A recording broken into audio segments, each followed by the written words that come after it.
Olá, o programa Frente a Frente, na edição de hoje, traz para você uma discussão extremamente interessante. O Brasil é pródigo na geração de legislações, de normas em relação à cobrança de tributos. As empresas passam horas e horas e horas com profissionais buscando a informação correta para poder prestar contas de todo tipo de imposto. São mais de 90 cobranças de taxas, impostos, contribuições que as empresas, os cidadãos, somos obrigados a fazer diariamente, mensalmente e no fim do ano com o famoso acerto de contas com o leão do imposto de renda.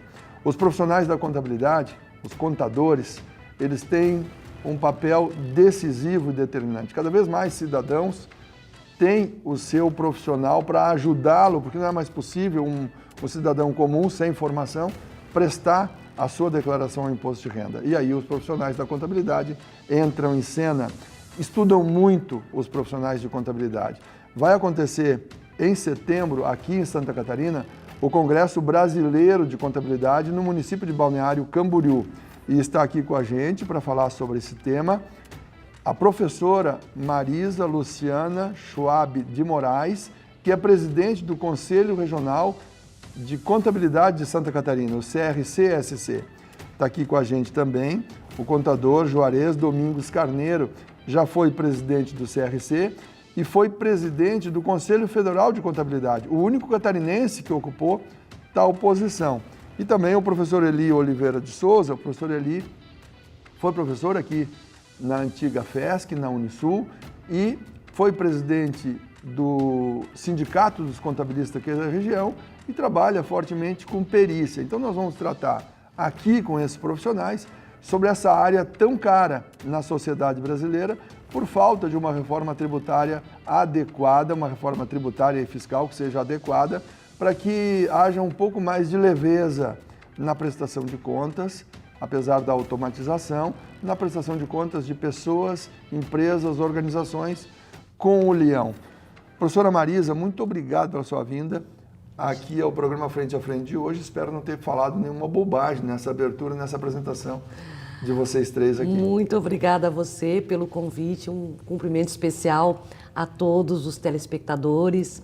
É um prazer estar aqui e abrir esse espaço, esse importante espaço para falarmos da profissão, do Congresso, é claro, mas da profissão, uma profissão tão nobre e tão importante para a sociedade como um todo. Então, esse espaço, nós é que agradecemos, porque ele é muito bem-vindo, tantos temas relevantes que podemos discutir aqui, bater esse papo. Com certeza, muito obrigado. Juarez Domingos Carneiro, presidente, o senhor já foi presidente, mas eu vou chamá-lo de presidente, apesar da presidente ser a Marisa, o senhor já foi presidente também. Muito obrigado pela sua vinda para essa discussão de hoje, professor. Da mesma forma, aos telespectadores também, eu gostaria de cumprimentar a todos e cumprimentar em especial ao programa que abre essa oportunidade para que a gente possa transferir algum tipo de informação ao profissional da contabilidade e à sociedade como um todo acerca da contabilidade. Essa profissão que nós acabamos assumindo como capaz de realizar os nossos sonhos profissionais. Muito obrigado. Professor Eli. Bom, a todos aqueles que nos acompanham, este programa, conduzido tão bem pelo nosso professor jornalista Ilú Silva, agradeço também pela oportunidade que nos foi aberta para estar aqui, juntamente com os colegas profissionais já citados, para falarmos da nossa profissão. Obrigado. Você veja que só tem feras aqui, né? Eu estudei muito para tentar fazer um programa, no mínimo, adequado, decente aqui sobre esse tema.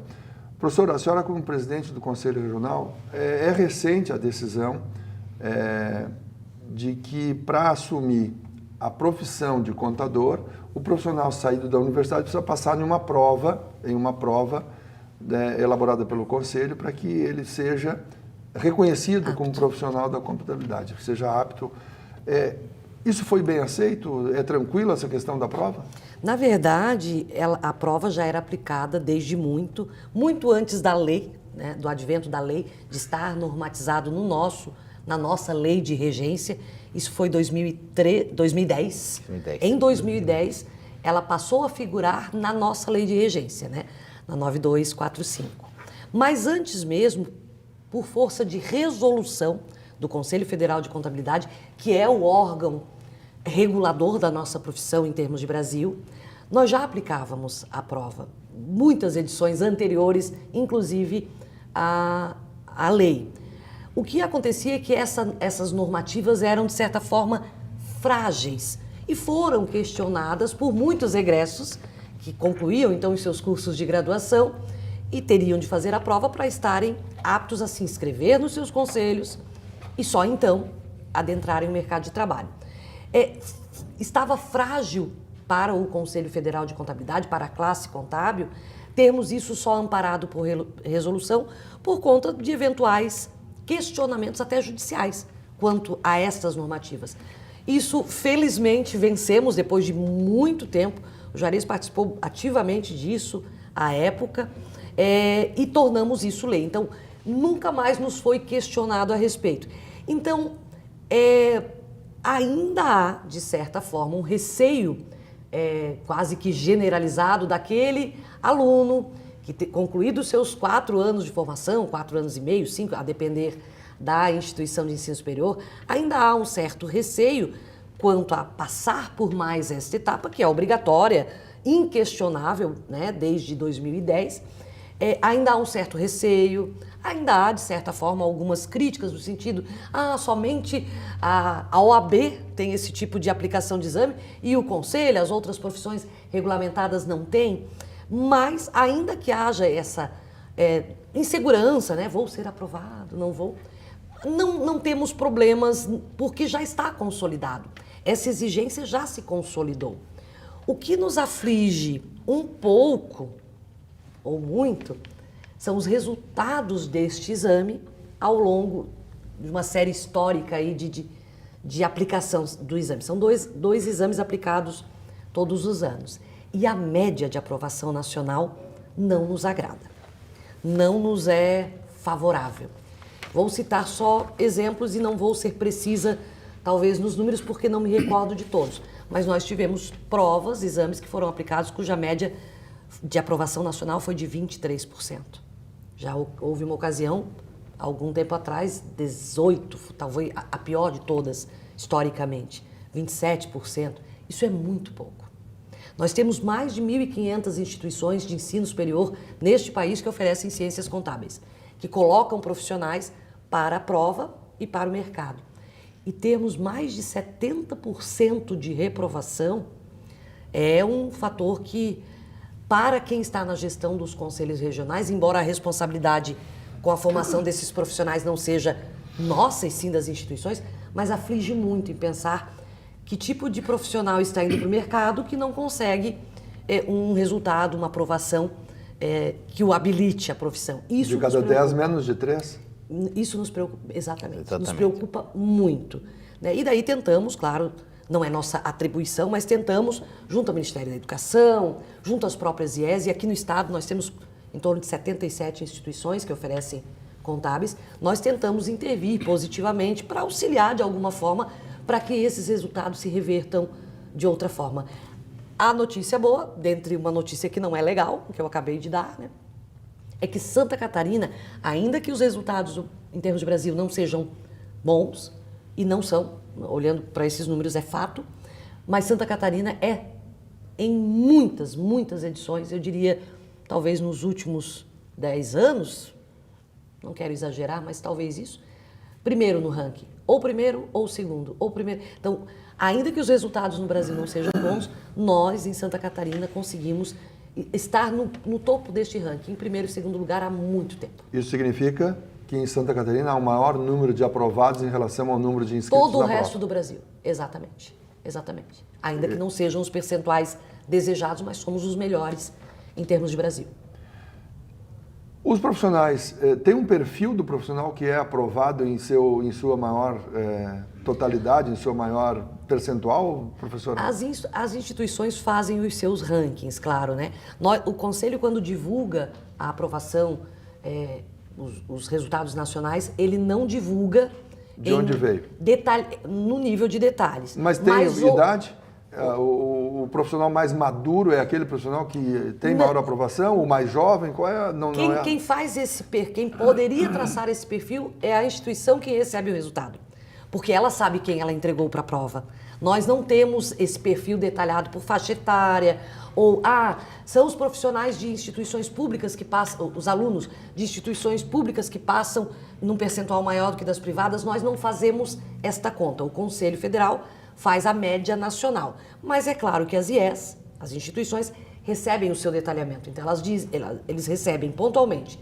Aqui, na Unisul, colocou em prova 18 pessoas, 17 foram aprovados, 13, 12, ela consegue traçar esse perfil. Quem são os seus 12, quem são os seus 17. E ela consegue ter esse panorama mais detalhado. Mas o Conselho Federal não faz esse crivo. Ele recebe, ele faz a conta e entrega a quem é de competência. Para, inclusive, a instituição poder melhorar, né? Aquela que não tem um índice de aprovação bom. Porque nós falamos de 20 e poucos % de média, mas nós temos instituições que têm 80, 85 de aprovação aqui em Santa Catarina. Assim como temos com 8, 10. Assim como temos com... Exato.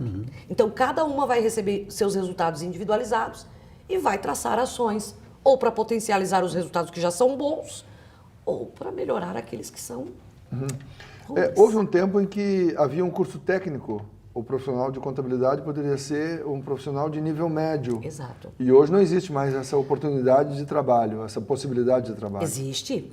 O que não existe é a distinção entre duas categorias no registro do Conselho de Classe. Então, nós temos profissionais registrados como técnicos em Santa Catarina, em todo o Brasil, e profissionais registrados como contadores, que são oriundos dos bacharelados. Estes que são técnicos têm suas funções, suas prerrogativas asseguradas enquanto estiverem conosco e, inclusive, podem se registrar ainda se tiverem se formado técnicos até o ano de 2010. Obrigada. Estes ainda têm. O que nós não temos mais desde 2015, foi dado um intervalo de 5 anos ali de carência, vamos dizer assim, é a opção de novos registros para técnicos. Então, nós não teremos mais um dia, 2 categorias profissionais nós teremos, porque esses vão seguir técnicos, né? São mais de 100 mil no Brasil ainda técnicos. E muitos buscam a formação superior. E muitos buscam, e muitos com competências absolutamente adequadas sem o nível superior. Nós temos excelentes técnicos que militam na área. A graduação é, no caso, a exigência de uma graduação para um novo registro desde 2015 é uma forma até de dar um upgrade. Quando se falava em técnico, era um outro momento, uma outra realidade no país. Hoje, o acesso ao ensino superior é tão possível, de tantas formas, que meio que não se justifica mais termos 2 categorias, já que o ensino superior é uma possibilidade bastante.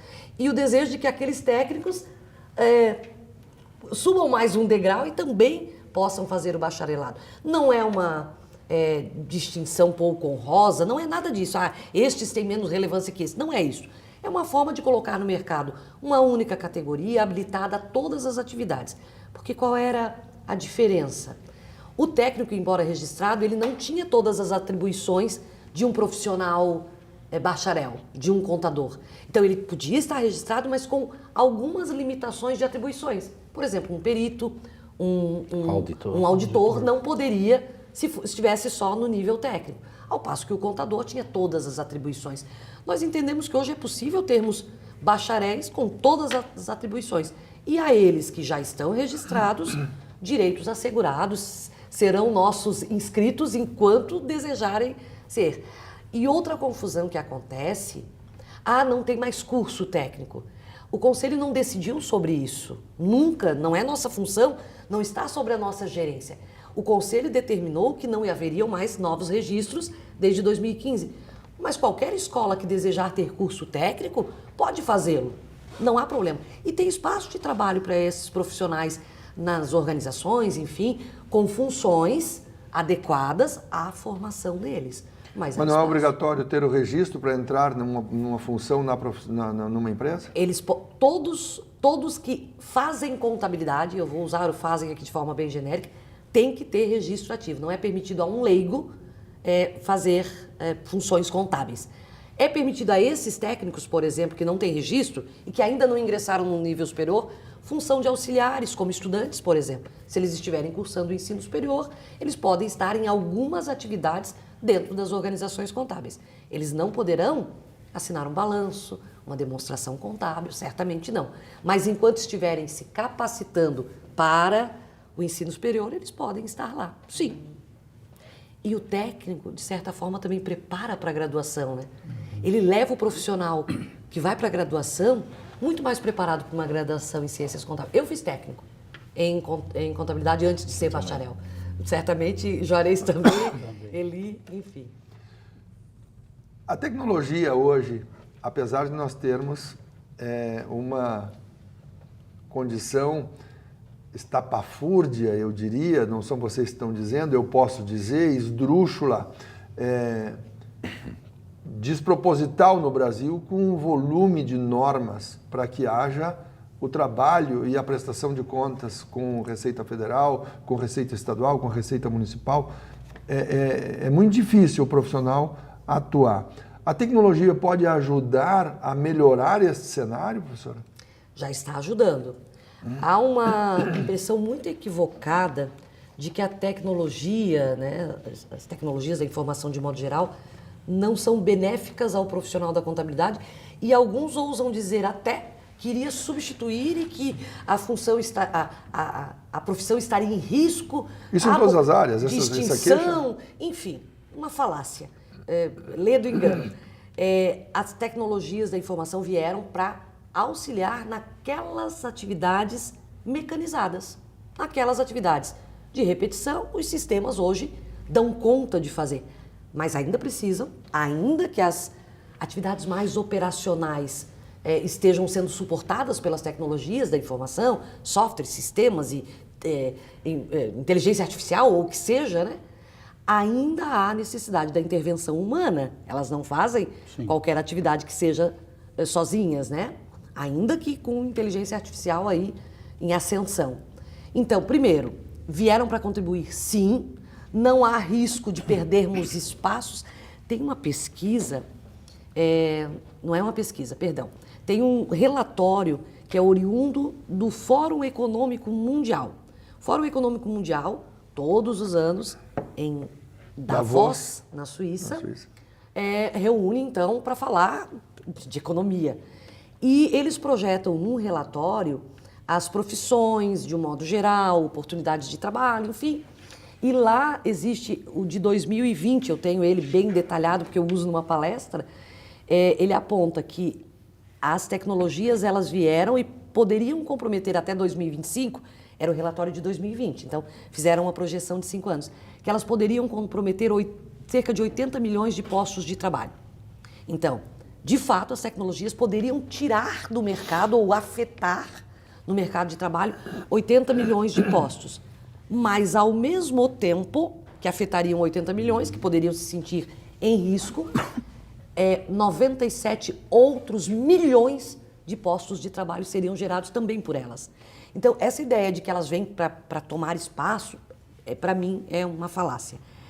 Com relação à extensão da sua pergunta, é quase desumano o volume de normatizações e... A senhora sabe que a senhora fala bem, eu estava ficando preocupado porque eu pintei um quadro muito ruim sobre o número de normas. Realista. E a senhora não tocou no tema e disse, é muito mais fácil do que eu estou pensando, e a tecnologia resolveu tudo. Não, absolutamente realista, a sua fala foi muito correta.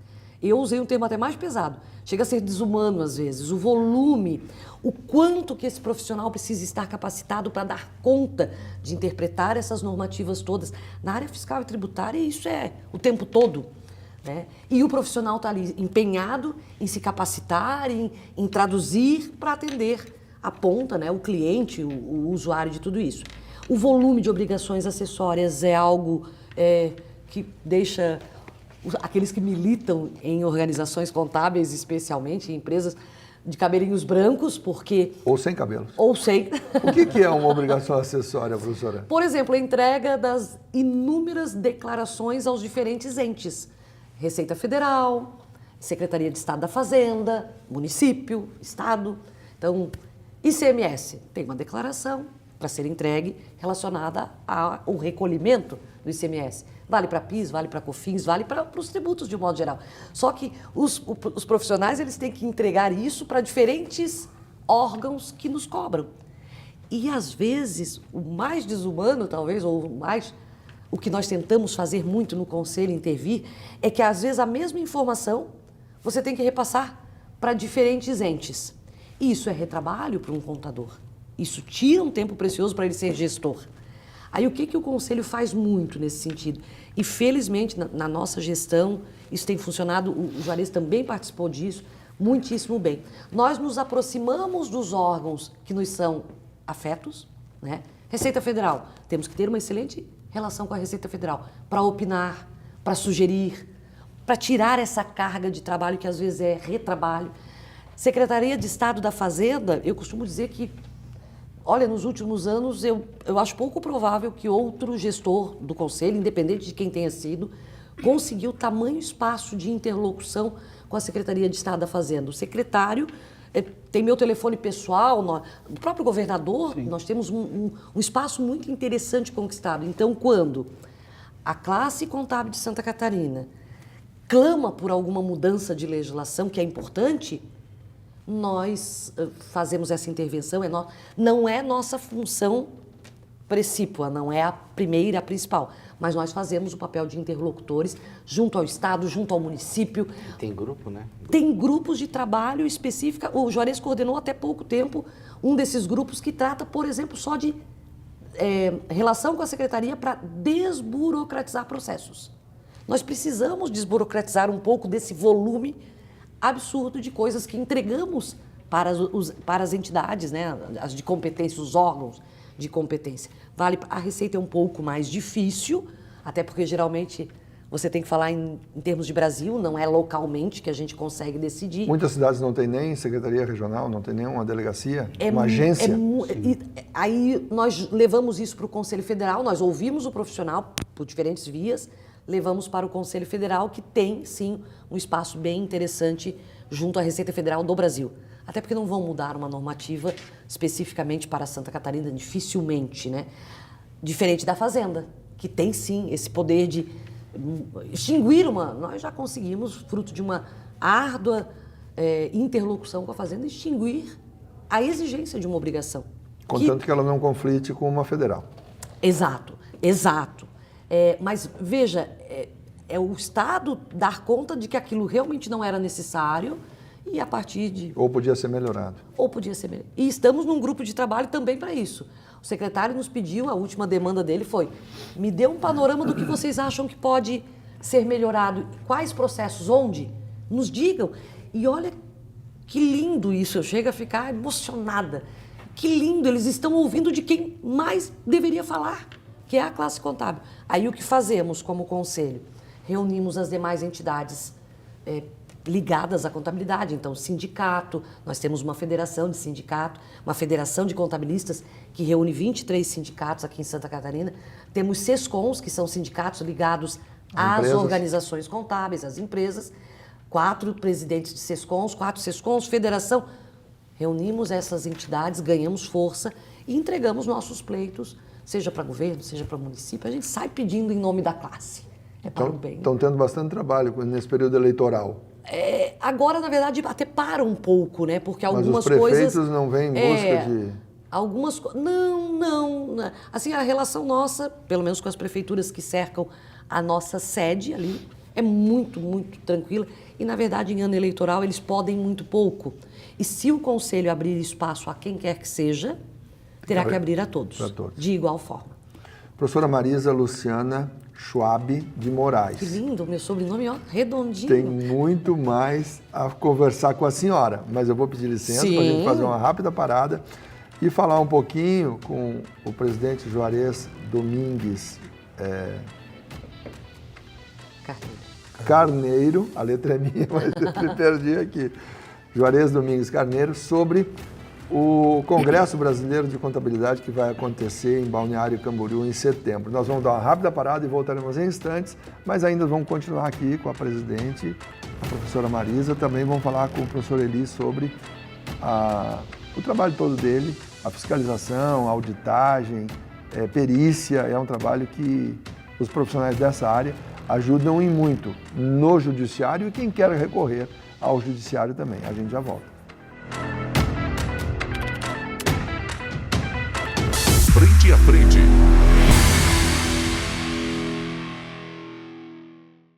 Frente a frente.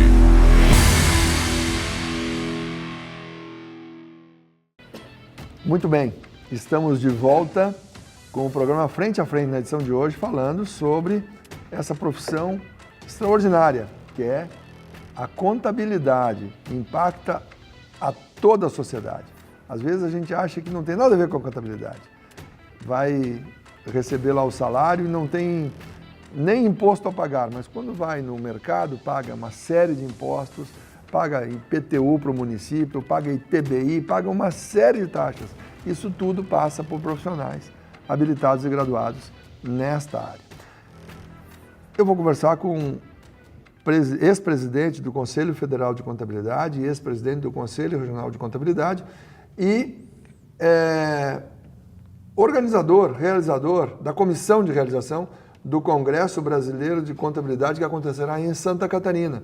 Santa Catarina é importante nesse cenário, Juarez Domingues Carneiro, para que o Congresso venha para a nossa área territorial, que é das menores do estado, do país? Santa Catarina é referência em muitas coisas e na contabilidade também, né? O presidente Marisa mencionou os dados do exame de suficiência, onde Santa Catarina desponta, mesmo um cenário que não é o mais agradável, mas desponta.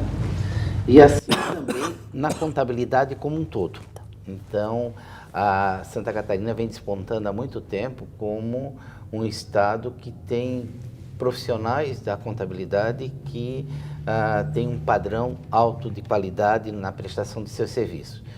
E a vinda do Congresso Brasileiro não é só um reconhecimento a isso, mas é também um reconhecimento à estrutura que Santa Catarina tem hoje, principalmente com um centro de convenções que nos permite abrigar cerca de 6.000 profissionais da contabilidade. Tem uma estrutura também, que eu diria mais na parte de infraestrutura mesmo, com a nossa BR, com os aeroportos, com um fluxo, né, muito bem definido que permite o acesso, né, de profissionais da contabilidade de todos os estados brasileiros a Santa Catarina. E foi uma conquista trazer para Santa Catarina, depois de 100 anos de congresso que é centenário, mas que nunca havia sido realizado no nosso estado, e o esforço e o trabalho de muita gente durante os últimos anos permitiu que Santa Catarina seja, no período de 8 a 11 de setembro, no município de Balneário Camboriú, seja a capital brasileira da contabilidade, num evento que ele é grandioso e que no nosso estado, né, ele é capitaneado, ele é liderado pela presidente Marisa, né, tendo uma mulher como presidente no primeiro congresso a ser realizado no nosso estado. 8 a 11 de setembro, então, em Balneário Camboriú. Perfeito. Fica naquele centro de convenções, recentemente inaugurado, convenções, eventos, fica à esquerda, quem roda daqui para o norte do estado. Perfeito. O que vai acontecer nesse 100º congresso?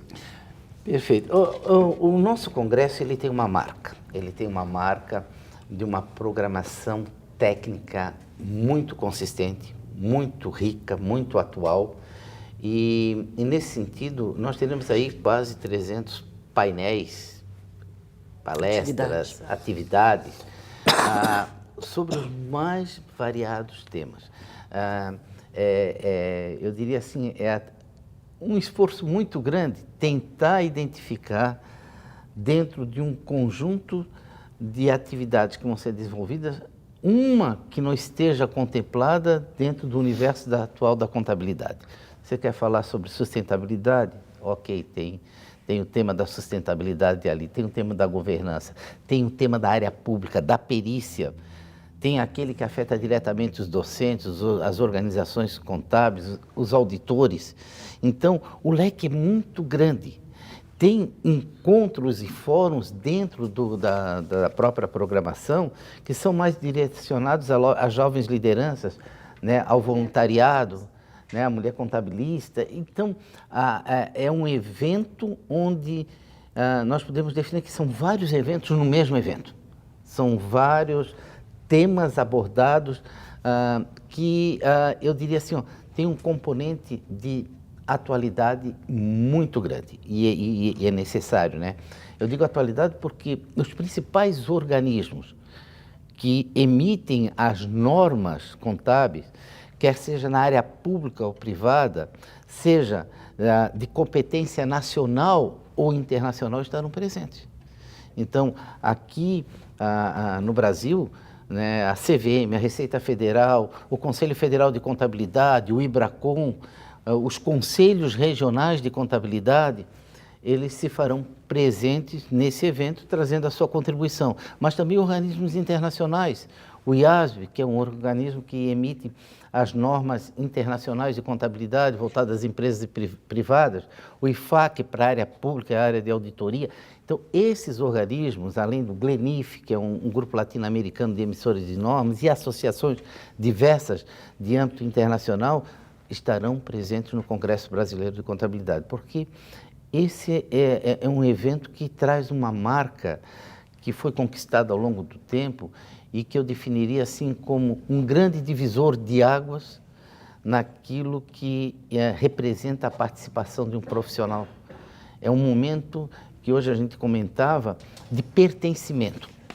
Pertencimento é uma categoria que cresceu muito e que tem, digamos assim, uma importância relevante dentro do contexto das profissões e das empresas também. Trazer o Congresso é um grande encontro, mas que não se limita apenas ao trabalho de uma, eu diria assim, de uma programação voltada a uma transferência de conhecimento.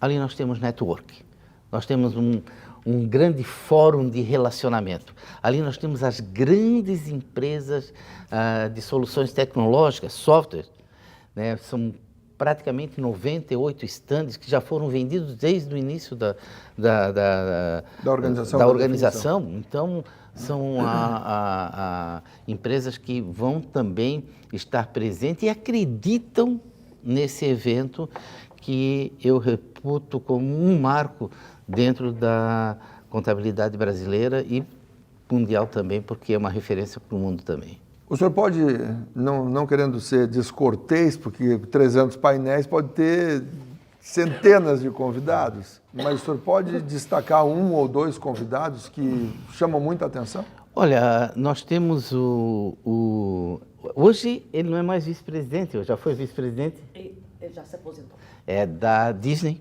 do complexo que ele começou como era um guardador. Cuidava do estacionamento do parque da Magic Kingdom. Isso. E chegou à vice-presidência. Então, é uma trajetória de 29 anos, né?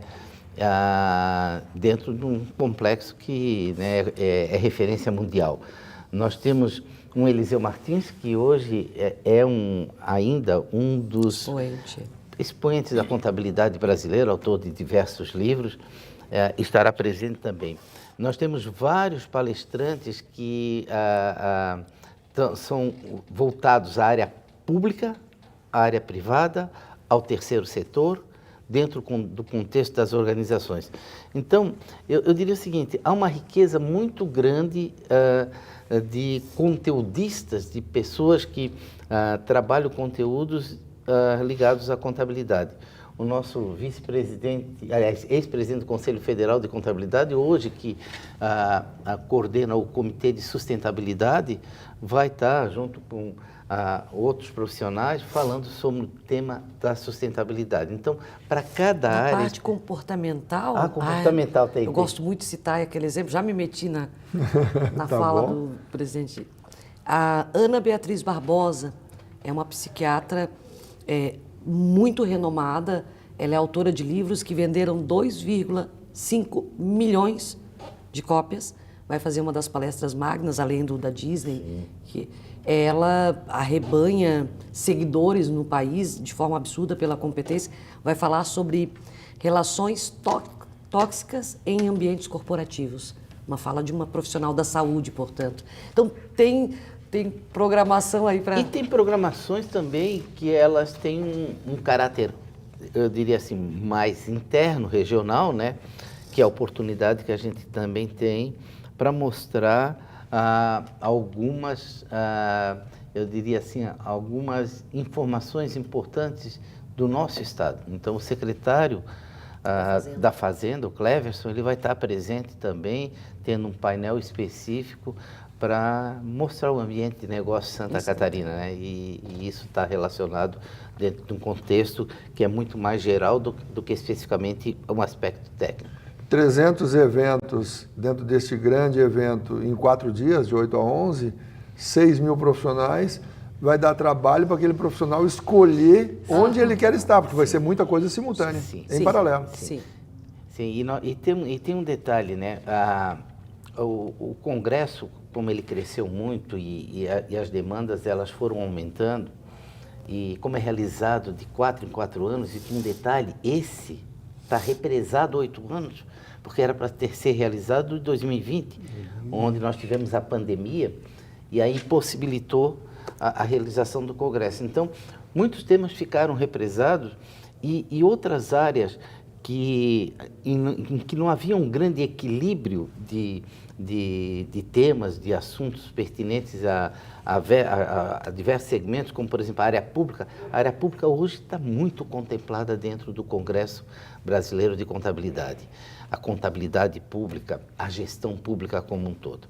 E eu acho que nós chegamos assim num momento muito especial esse ano em Santa Catarina, e aí eu falaria só um pouquinho em relação à própria atuação do Conselho, próprio empenho do Conselho, aqui presidido pela presidente Marisa, no que diz respeito, né, a todo o trato, o carinho na escolha dos palestrantes, participando ativamente. Ela vem percorrendo todo o Estado e fazendo um convite que não é só aquele convite através da mídia, mas um convite de uma forma mais presencial, mais próxima. Hoje a gente esteve em Criciúma, né, e percorremos aí praticamente cerca de 25 municípios, né, com um grupo do Conselho Regional, capitaneado pela presidente Marisa, com o Cláudio Petronilho, que é o diretor, com o Sérgio Fará, com um grupo, levando esse convite. Pessoalmente. Né? Pessoalmente, né? E através de oportunidades como essa, que possibilitam dizer ao profissional da contabilidade, venha participar, é no nosso estado, é aqui, vamos mostrar para o restante do país qual é a força da contabilidade catarinense, qual é a força que tem o próprio Conselho Regional de Contabilidade, que, me permite um parênteses, recebeu a semana passada, um prêmio de governança, né, Excelência na gestão. de excelência na gestão do Conselho Federal de Contabilidade. Ainda há vagas. Ainda Sim. vagas. Essa busca é por inscrições também. É por inscrições. Evidentemente, por uma série de fatores, e existe uma expectativa de vinda de participantes de diversos estados. O Rio Grande do Sul, por exemplo, com essa tragédia, né, acaba impactando um pouco a vinda, e de uma forma muito compreensível, né? Mas nós queremos fazer bonito, nós queremos encher o centro de convenções. E aí, em especial, aos profissionais da contabilidade de Tubarão e da região como um todo, nós contamos com a presença de vocês. Façam a inscrição. Eu acho que é um momento único de eu diria assim, de um alto nível de pertencimento a essa categoria que tanto cresce, que tem pessoas também que buscam dar um pouquinho de si em prol da categoria como um todo. O Congresso é um esforço de muitos, e eu diria, né, especificamente de forma voluntária, de forma, né, a se doar um pouco em razão da profissão. É um congresso brasileiro de contabilidade. Advogados podem participar, economistas podem participar, professores que não atuam na contabilidade, mas são graduados, eles podem participar? Olha, durante muito tempo eu tive alguns depoimentos interessantes. Eu participei e sempre comento de vários congressos brasileiros de contabilidade. E sempre teve uma categoria que é a categoria dos outros profissionais. E essa categoria de participação, ela cresce muito, né? Hoje há um interesse muito grande em saber o que acontece no mundo contábil. Interessa muito se atualizar em termos da contabilidade. Então, há a possibilidade, sim, de participação, e muitos desses profissionais de outras categorias, muitas vezes, né, comentam, né, como pode a contabilidade fazer um evento, né, dessa magnitude, desse porte, né, porque realmente é uma marca de qualidade muito grande, orgulha muito a quem participa e orgulha muito a quem trabalha para que isso aconteça. Presidente, eu lhe perguntei isso porque se eu lhe pergunto primeiro onde é que faz a inscrição, o senhor vai dizer, é no site do sindicato, mas se tem contadores e se lá também terão advogados, professores, economistas e outros profissionais, então o senhor esclareça para eles onde é que as pessoas vão buscar informação para fazer a inscrição. Existe um site oficial. O site oficial do evento é www.21cbc de Congresso Brasileiro de Contabilidade.com.br. Lá tem a programação, toda essa extensa programação que o Juarez resumiu para vocês. Lá tem palestrantes confirmados, lá tem programação social, lá tem atrativos da cidade de Balneário Camboriú, para quem não é, né, muita gente de outros estados. Enfim. Apesar de todos os estudos que vão fazer, vai dar tempo de botar o pé na areia também, bons restaurantes. Porque o evento começa no domingo à noite, a abertura é no domingo à noite. Então já sugiro ir durante o dia, já aproveita as belezas de Balneário. Quem puder vai sexta-noite, sábado de manhã. E já faz disso. Quando o escritório estiver fechado. Já faz disso também uma pausa para tomar um ar, um pouquinho de férias, mini férias. Embora a gente tenha uma atividade técnica muito consistente, muito rica, tem uma programação social também, né? E nós vamos ter a oportunidade de ter uma mini Oktober num dos dias. Uma né? festa caracterizar o estado de Santa Catarina, né? Então, aquela região está muito perto de Blumenau, então não tem como fazer diferente. A Oktober é conhecida nacionalmente, né? Quem não é daqui tem muito interesse, vai ter uma festa temática também. Tá certo. Nós vamos fazer outra paradinha, bem rápida. Estou recebendo aqui a professora Marisa Luciana Schwab de Moraes, Juarez Domingues Carneiro, presidente do CFC e presidente do CRC Santa Catarina, já foi presidente, e o professor Eli Oliveira de Souza, que já foi presidente do Sindiconte aqui, também conselheiro do Conselho Regional. Nós vamos dar uma rápida parada e voltaremos para continuar essa conversa sobre o papel da profissão e este importante Congresso Brasileiro que acontecerá em Santa Catarina nos dias 8 a 11 de setembro, em Balneário Camboriú. A gente já volta. Frente a frente.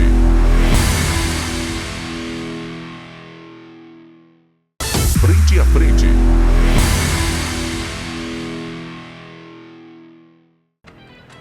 Já estamos de volta com Frente a Frente na edição de hoje. Você sabe da importância que uma graduação tem? Sonha com isso e quer estudar em uma instituição que é referência no mercado?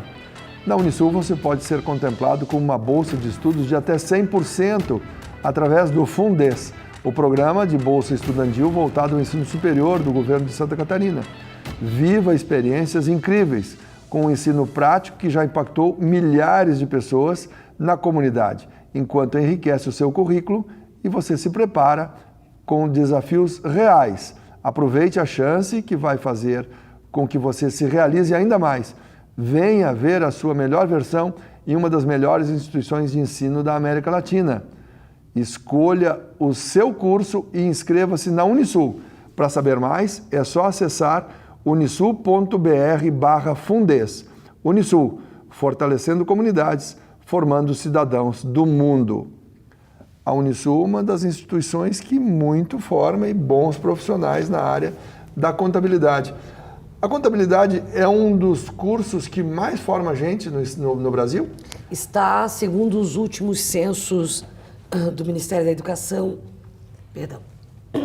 terceiro colocado em número de matrículas no país. Só é superado por... já esteve em terceiro, em volume de matrículas, já esteve em quarto, até em quinto, mas o último censo em terceiro, com mais de 350 mil alunos naquelas tantas, 1.500 e tantas instituições, e só é superado por Direito e Pedagogia. Direito, Pedagogia, Administração e Contabilidade. Eles ficam brigando então, sempre entre os quatro para ver quem são os três. Exatamente. Os top 3. Ficam ali mudando a posição no ranking, mas não muito. Não muito. Professor Eli, um dos papéis da contabilidade, o senhor foi presidente do Sindicato dos Contabilistas aqui de Tubarão e da região de Tubarão, né? Portanto, foi vice-presidente do CRC, conselheiro, e hoje o senhor se dedica, não essencialmente, mas muito fortemente, à questão da perícia. A perícia contábil é um dos papéis do profissional dessa área, professor? Professor Hildo, vou fazer um adendo. Eu já fui presidente do Sindicato dos Contabilistas por 3 gestões. Eu acompanho. Eu já fui presidente da nossa Academia Catarinense de Ciências Contábeis. Hoje, a bola está com o colega Juarez.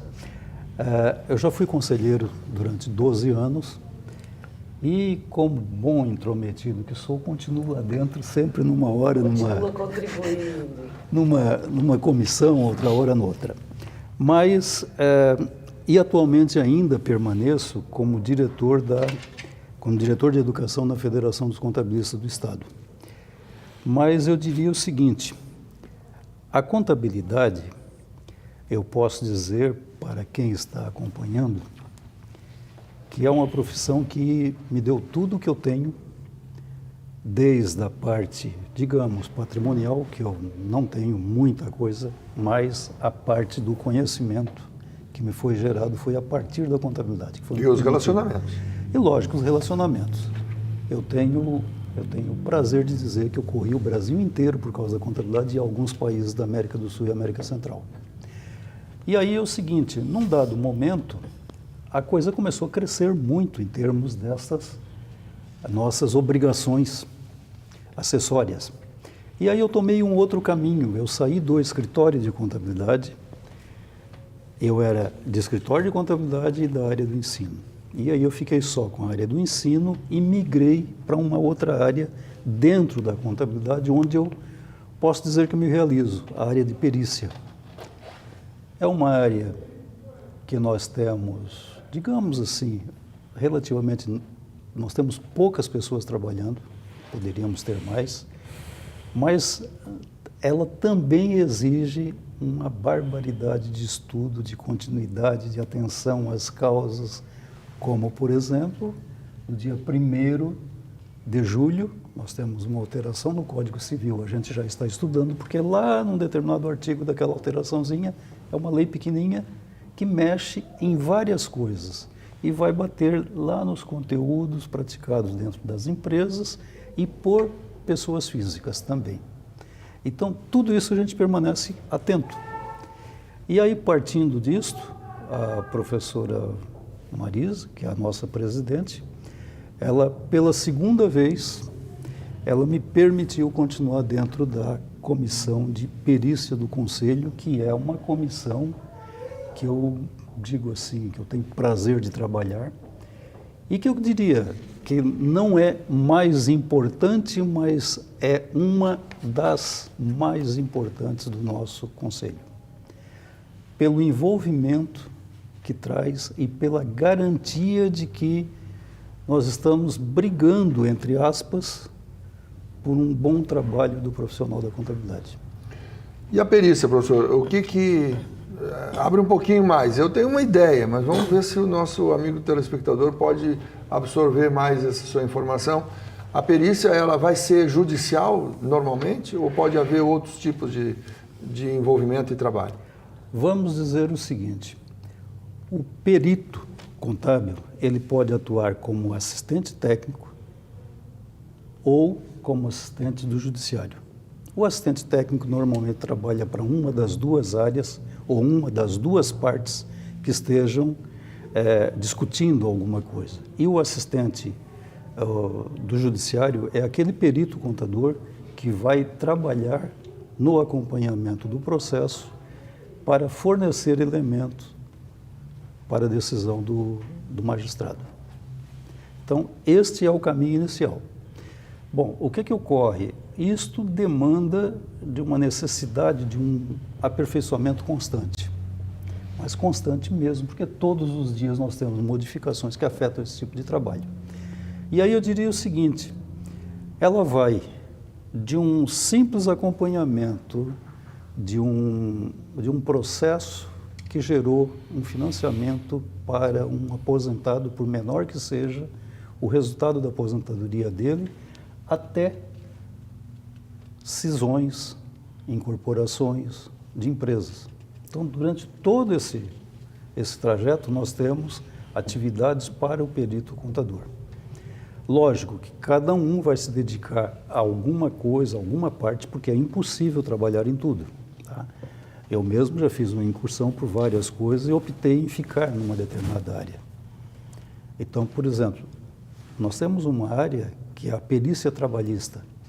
Eu deixei de trabalhar com perícia trabalhista em 2012, porque eu cheguei à conclusão de que as outras áreas me atraíam mais. E aí nós temos grandes especialistas na área de perícia trabalhista, como nós temos aquele que é especializado só para trabalhar com o assunto de cisões de empresas, de incorporações de empresas. Tem gente que só faz isto, mas, como eu disse, é um campo bastante vasto. Tá? E aí eu queria fazer, quando você fez a pergunta para a presidente Marisa, a respeito do técnico, eu queria dizer que eu comecei como técnico. E eu venho do técnico da década de 70. Tá lá do início de 70. E depois eu passei por uma parte de economia e cheguei à conclusão de que o meu caminho era a contabilidade. E aí fui para Ciências Contábeis. Então, neste patamar aí das Ciências Contábeis, para mim não tem outra... Eu diria assim, eu até tenho uma citação num documento do Conselho em que eu digo que eu chamo que é a melhor profissão do mundo, para mim. Eu não me sentiria bem indo para uma outra área. A contabilidade? Contabilidade. A contabilidade tem tanta coisa que basta você definir qual é o seu foco dentro dela. Então ela tem, digamos, campo e terreno para todos aqueles que saem da faculdade e que ingressam no dia a dia na atividade. Para isso precisa passar na prova Sim. do Conselho. Devo lhe dizer que eu também já passei um determinado período que eu integrei a comissão, uma da época e atrás, em que elaborava aquela prova. Uhum. Eu fiquei um período também dentro disso.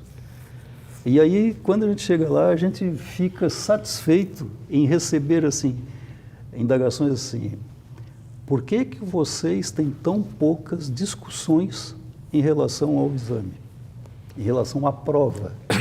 Ninguém entra para discutir que essa ou aquela questão deve ser anulada. É pela dedicação do pessoal da contabilidade. Tá? Bom, e aí, pensando nisso e falando do profissional que atua na perícia, a partir de 2016, o Conselho Federal de Contabilidade criou o Cadastro Nacional de Peritos Contadores. Ele criou em fevereiro, passou por uma alteração, uma pequena alteração, em outubro e está em vigência, em andamento até hoje. Qual é o objetivo? O objetivo para o qual ele foi criado, porque o início do nosso Código de Processo Civil, me ajuda, 2015, né, o último, e aí em 2016 foi aberto para nós fazermos o nosso cadastro. E aí o que ocorre? Qual é o objetivo? Oferecer para a sociedade, oferecer para o judiciário o pessoal mais bem preparado possível para aquela área. Ele passa por constante treinamento, o aperfeiçoamento é constante. Então, anualmente, esse nosso pessoal que está na área de perícia, independente da área que ele vá, ele tem que fazer atualização em termos de estudos, comprovado para o Conselho Federal de Contabilidade. E isso ele tem de janeiro a dezembro para fazer e prestar conta no janeiro do ano seguinte. Ele tem 40 pontos, né? 40 pontos. E no Congresso Brasileiro nós teremos 21,5 pontos para a perícia, a auditoria, a comissão de valores, né? Cadastro geral. Então, há uma pontuação ao participante do Congresso. Ajuda aqueles que são obrigados a cumprir esta capacitação obrigatória, ajuda, né, não pontua exatamente igual em todas as áreas, porque depende do volume de atividades de perícia, de auditoria, exatamente. Mas todas as categorias daqueles profissionais que estão obrigados a cumprir educação profissional continuada estão contempladas no Congresso, a ponto de, em um único evento, o cidadão validar metade da carga horária que ele tem para cumprir no ano. Então, para se manter nesses cadastros que são aqueles que são utilizados pelos profissionais de outras áreas que necessitam do perito. Aí cabe uma breve colocação. A contribuição do nosso conselho, como de todos os conselhos estaduais, são fornecidos mensalmente atividades em que a participação possibilita a aquisição de pontuação. Então, nós temos eventos que valem 1 ponto, nós temos eventos que valem 4, mas ele vai somando ao longo do período. Até chegar, no final do ano, ele tem que comprovar os 40 pontos. Tem uma curiosidade que eu gostaria de dizer nessa da pontuação. Por exemplo, eu traço uma meta. Até junho, eu tenho que estar com 50% da minha pontuação em dia, porque aí eu trabalho com folga para o fim do ano. Tá? E eu já tive 2 anos atrás, se não for a memória, em que eu acabei aprofundando e fiz 164 ou 165 pontos no ano. E aí brincaram outros contadores que são peritos, brincaram comigo, não pode vender um pouco de pontos. Não tem interessante. Passar um pouquinho. Mas é uma situação agradável. É tão agradável, professor Hildo, que eu vou até dar uma informação. Eu integro um grupo de peritos no Brasil, que nós temos um grupo de WhatsApp que a gente conversa, aproximadamente uns 280 peritos no Brasil. Então eu converso com peritos do Rio Grande do Sul, assim como eu converso com peritos lá de Fortaleza, de Teresina. Assim, nós estamos trocando conversas e ideias o tempo inteiro. Saiu algo novo, cai ali a informação e a gente vai se atualizando. É uma coisa bastante interessante. Formação. Professora, a formação continuada, formação profissional continuada, é uma preocupação dos sindicatos, agora está explicado o porquê de tanta fixação nisso, e do Conselho. Sem dúvida. Na verdade, a educação profissional continuada está no nosso tripé, né? Para aquilo que um conselho serve, né? Nós temos que atuar em 3 bases, por força de lei, da nossa lei de regência, inclusive. Registro, então, receber o profissional e torná-lo apto após a aprovação do exame, é função do conselho. Registrar o profissional que está apto a trabalhar no mercado, né? Fiscalizar o exercício profissional. Só em Santa Catarina nós temos cerca de 22.300 profissionais ativos e registrados. É função do conselho verificar se esses profissionais estão atuando de forma adequada, com zelo na sua profissão. Enfim, é um trabalho mais árduo, eu diria, porque você tem que checar se aquilo que o profissional está fazendo no seu cotidiano está de acordo com as inúmeras normas brasileiras de contabilidade que regulam a nossa profissão. E o terceiro tripé é o que você apontou, educação profissional continuada. É também, e é mais recente, é desta mesma lei que mencionamos, dessa alteração de lei de 2010. Então, nós temos que servir também como aquela entidade que ajuda a prover os profissionais da contabilidade as oportunidades de capacitação, tantas quantas forem possíveis. O Conselho, a partir da nossa gestão, minha, com um grupo valoroso de conselheiros que compõem o nosso plenário, nos primeiros 2 anos do nosso mandato, nós fizemos uma conta rápida, foram quase 70 eventos diferentes, 69 para ser mais exata. O alcance disso, pelas plataformas hoje, né, tão possível, digitais, foi 4, 5 vezes maior do que isso. Nós chegamos, acho que a 15 mil, 16 mil profissionais capacitados no primeiro ano. São números muito expressivos, mas é nossa função fazer isso. Uma imensa maioria dessas capacitações gratuita, então o Conselho devolve ao profissional que paga uma anuidade, devolve em capacitação aquilo que ele, de certa forma, coloca no seu Conselho, mediante a anuidade que ele paga. O Conselho não tem fins lucrativos, é uma autarquia, então tudo que nós arrecadamos do profissional volta para o profissional de diferentes formas. E a educação profissional continuada, eu tenho dito ao longo dos meus 2 anos, quase 3 de mandato, quanto mais fizermos em termos de educação profissional continuada, capacitação, tão necessária para esse profissional, menos possivelmente teremos que fazer em termos de fiscalização, que é outra das nossas atribuições. Por quê? Quanto mais capacitado o profissional estiver, menos ele incorrerá em erros e menos precisará ser eventualmente autuado pelo seu conselho porque está fazendo uma atividade que não é correta por qualquer motivo que seja. Não estou falando de ilicitude, não estou falando daquele que faz com má fé. Estou falando de que, às vezes, por um erro, um equívoco, ele acaba comprometendo as bases contábeis de um cliente, enfim. Então, nós, durante todo o momento da nossa gestão, nós falamos muito em fiscalização preventiva e orientativa. Não fiscalização punitiva, o Conselho tem este poder, tem esta atribuição. Mas nós precisamos muito mais trabalhar com orientação e prevenção. E qual é a melhor forma de prevenirmos eventuais erros, eventuais equívocos, se não capacitando bem os nossos profissionais? Então, é nossa função. Eu costumo dizer que eu sou um pouco suspeita quando eu falo de educação profissional continuada, porque está no meu DNA de professora acreditar que educação, que capacitação muda o mundo. E com certeza, se muda o mundo, e muda, educação muda o mundo, como que não haverá de mudar comportamentos, posicionamentos, procedimentos dos profissionais da nossa classe? Então, eu tenho meus olhos brilham quando eu falo de educação profissional continuada, e essa gestão prima para fazer isso com muito zelo, com muito cuidado.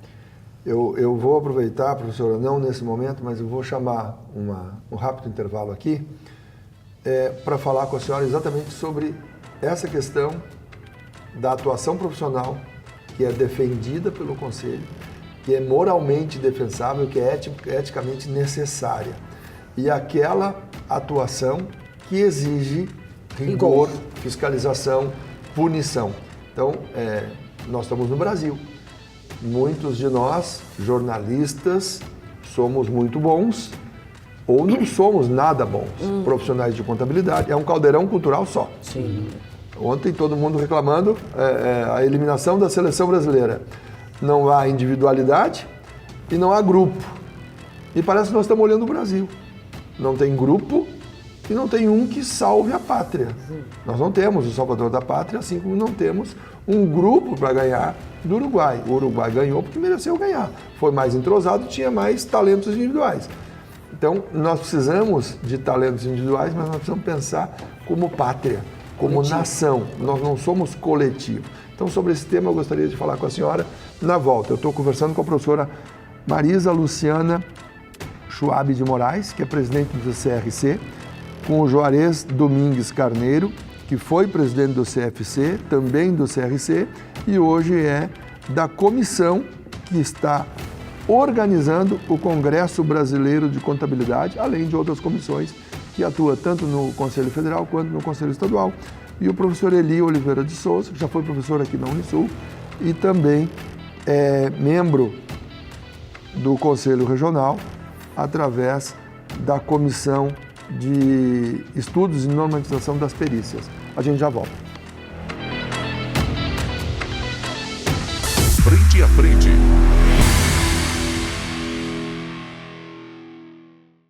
Frente a frente.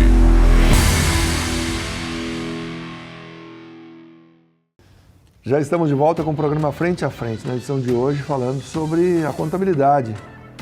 Professora, a senhora é presidente do Conselho Regional de Contabilidade de Santa Catarina, professora Marisa Luciana Schwab de Moraes. Eu deixei uma provocação e nós voltamos bem rápido, não deu tempo de combinar nada. É muito grande ou é grave a ilicitude, além da... Porque tem duas formas de atuação do profissional, em todas as áreas.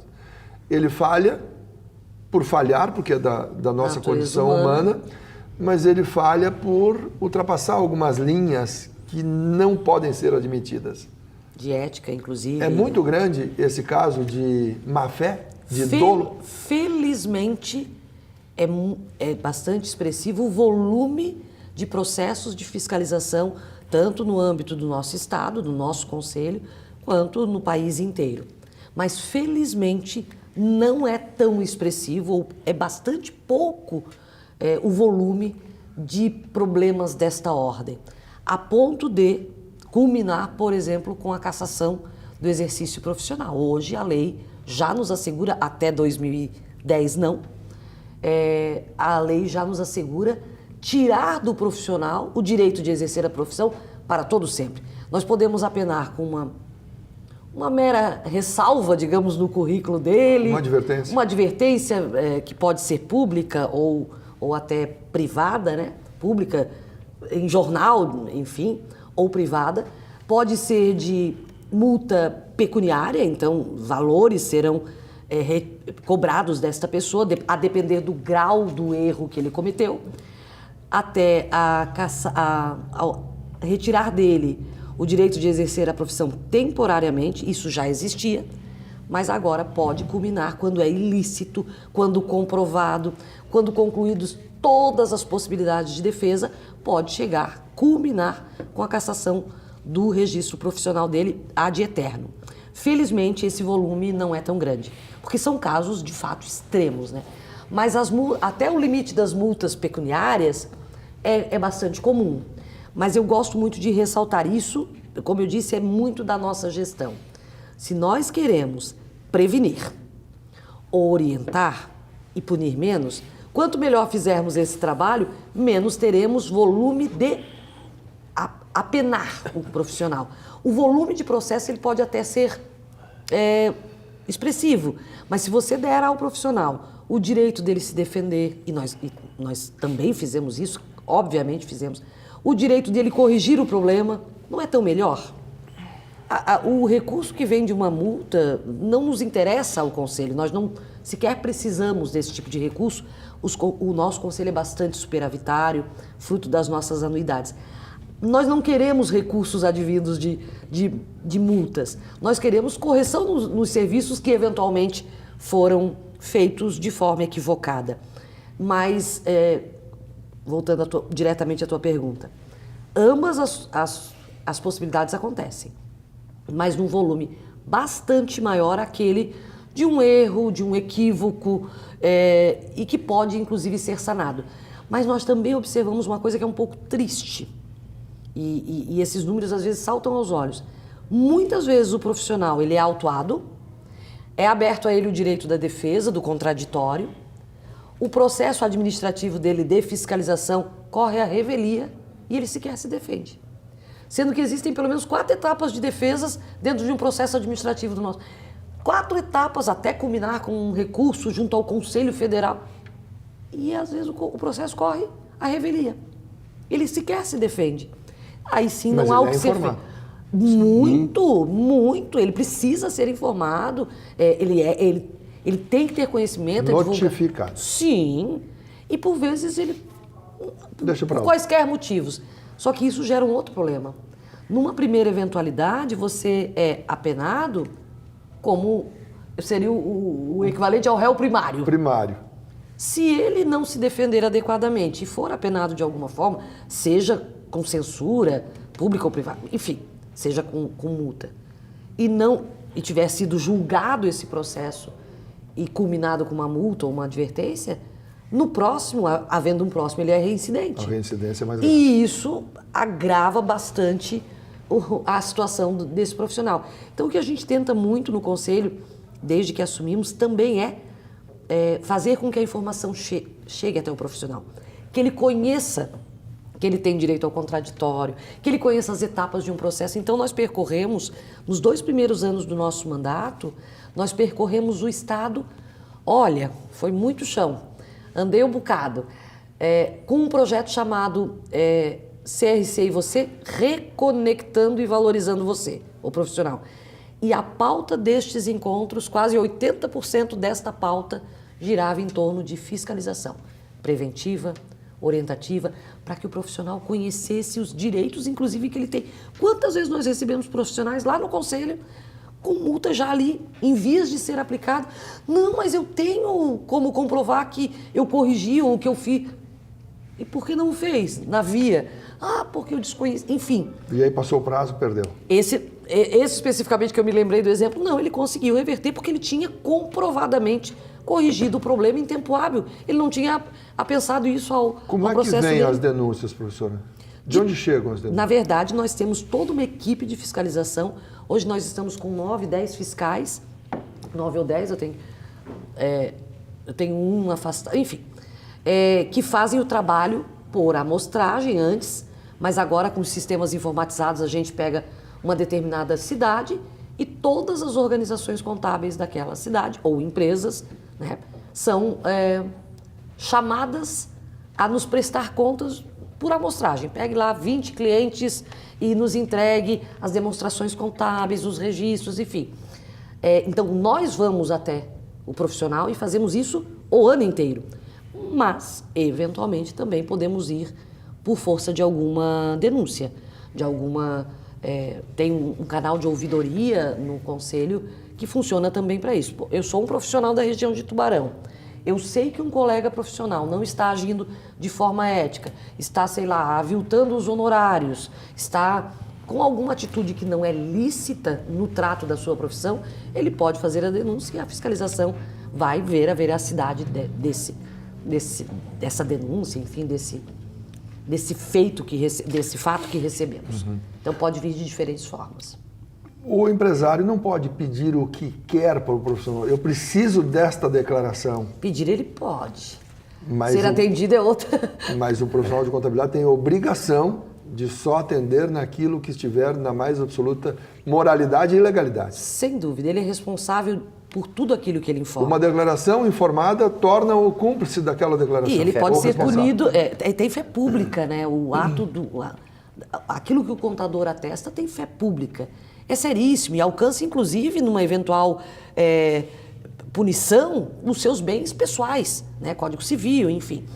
O que nós propagamos, eu acho que felizmente isso a gente está numa condição bem favorável, você não pode atestar aquilo que não reflete a realidade daquela empresa ou da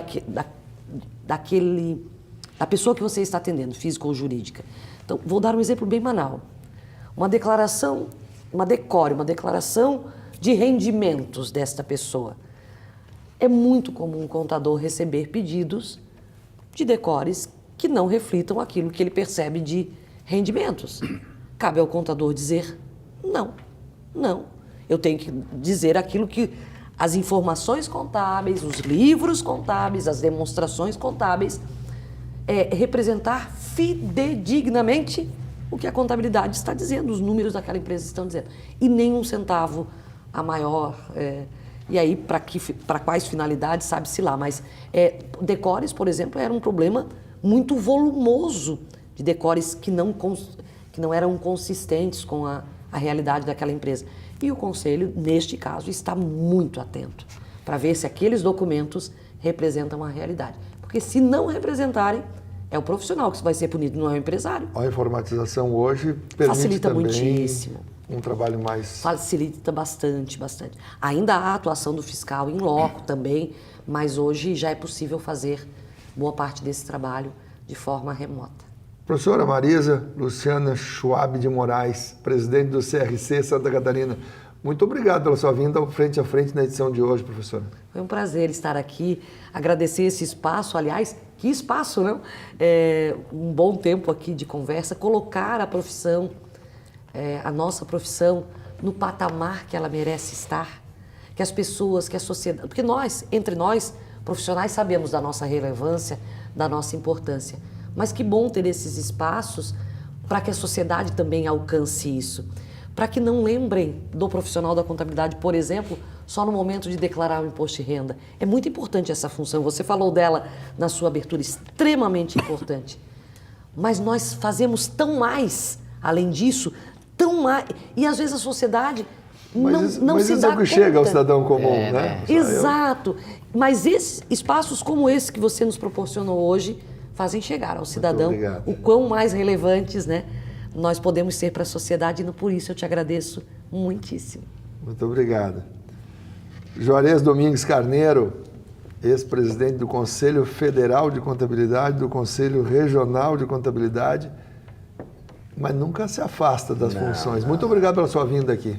Eu que agradeço, acho que é uma oportunidade ímpar de conversar um pouco sobre o que a contabilidade catarinense está fazendo através do seu Conselho Regional e também fazer esse convite aos profissionais da contabilidade de Tubarão e região para participarem do nosso Congresso Brasileiro. Eu queria aproveitar ainda um pouquinho para dizer o seguinte, nós temos lotes de inscrição. Então, os profissionais se organizando em grupos de 10, tem uma inscrição a mais. Essa é uma promoção, digamos assim, do evento, mas também nós podemos fazer as inscrições através do sindicato. Aqui nós temos o Sindiconte, em Tubarão, né, onde o Eli já foi presidente, temos um conselheiro do Conselho Regional de Contabilidade, que é vice-presidente. Isso, aqui de Tubarão, o Lecir Guise, que é vice-presidente. Então, o Sindicato de Tubarão poderá também fazer as inscrições, poderá encaminhar as inscrições para o Conselho Federal, gozando de um desconto de 10%. Então, essa é uma promoção específica através do sindicato. Os sindicatos são parceiros do Conselho Regional de Contabilidade, nos auxiliam muito nessa tarefa de divulgação. Há um relacionamento muito bom entre a FECONTESC e os Sindicontes de Santa Catarina. Tem os SESCONs também aqui no Sul. E também Sul. tem os SESCONs também no Sul, SESCON Alcebiades, de Criciúma, né, com Alcebiades.